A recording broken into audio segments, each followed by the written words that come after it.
नारद जी राजा प्राचीर बरही के पास आए और राजा से कहा कि राजन तुमने कितने यज्ञ किए हैं। भो भो प्रजापति राजन पशून पश्यत्वयाध्वरे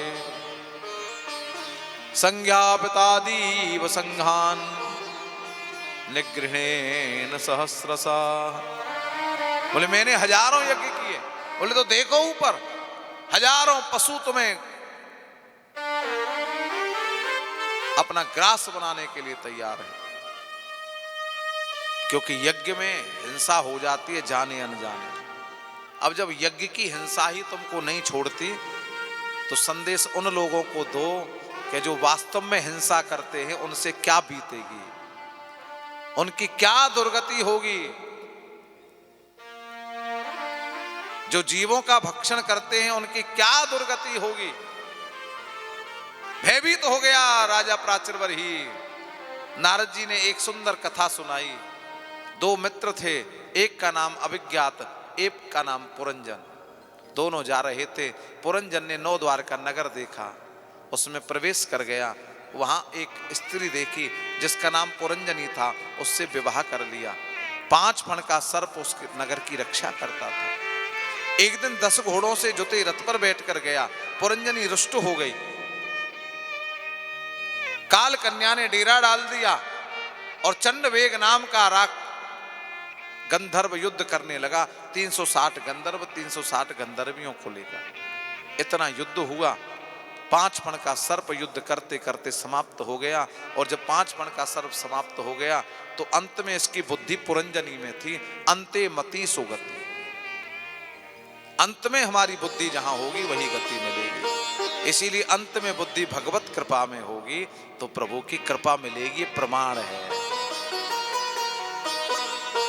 इसीलिए बार बार मुनि यतन कराई, बार बार मुनि यतन कराई।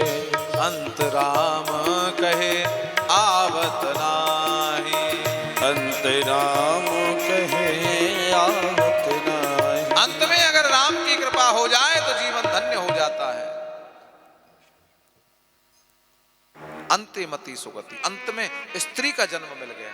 राजा से विवाह हुआ, राजा वीरगति को प्राप्त हो गया। सती होने की प्रथा, सती होने के लिए बैठी। दूसरे जन्म का मित्र आ गया। बोले पहचान मित्र तू अपने आप को। राजा प्राचीर बरही ने कहा मैं समझा नहीं गुरुदेव, ये कौन है 5 फण का सर्प, कौन है पुरंजन, कौन है पुरंजनी, कौन है अभिज्ञात। बोले परमात्मा और जीवात्मा ये दोनों मित्र हैं, कोई भेद नहीं है दोनों में। लेकिन जैसे जीवात्मा आगे बढ़ता है 9 द्वार का नगर ये शरीर देखता है, इसमें प्रवेश कर जाता है। 9 द्वार हैं शरीर में, 2 नेत्र, 2 कान, 2 नासिका के छिद्र, 1 मुख, 7 द्वार ऊपर हैं और 2 द्वार नीचे हैं मलमूत्र परित्याग करने। जीवात्मा जब इसमें प्रवेश कर जाता है तो बुद्धि रूपी पुरंजनी से विवाह हो जाता है और जो बुद्धि कहती है वही करता है। बुद्धि जो कहेगी वही करेगा। 5 फण की सर्प रक्षा कौन करता? प्राण पान अपान व्यान उदान, 5 प्राण वायु हैं शरीर में। थोड़ी सी भी प्राण वायु इधर उधर हो जाए ना तो विचलित हो जाता है जी। ये रक्षा करते हैं।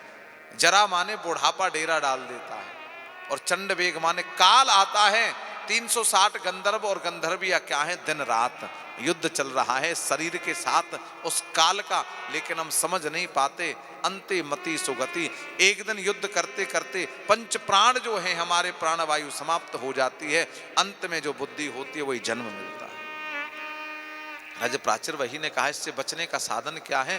बोले भगवान की भक्ति ही इससे बचने का साधन है। राजा प्राचीर बरही को भगवान की भक्ति में लगा दिया।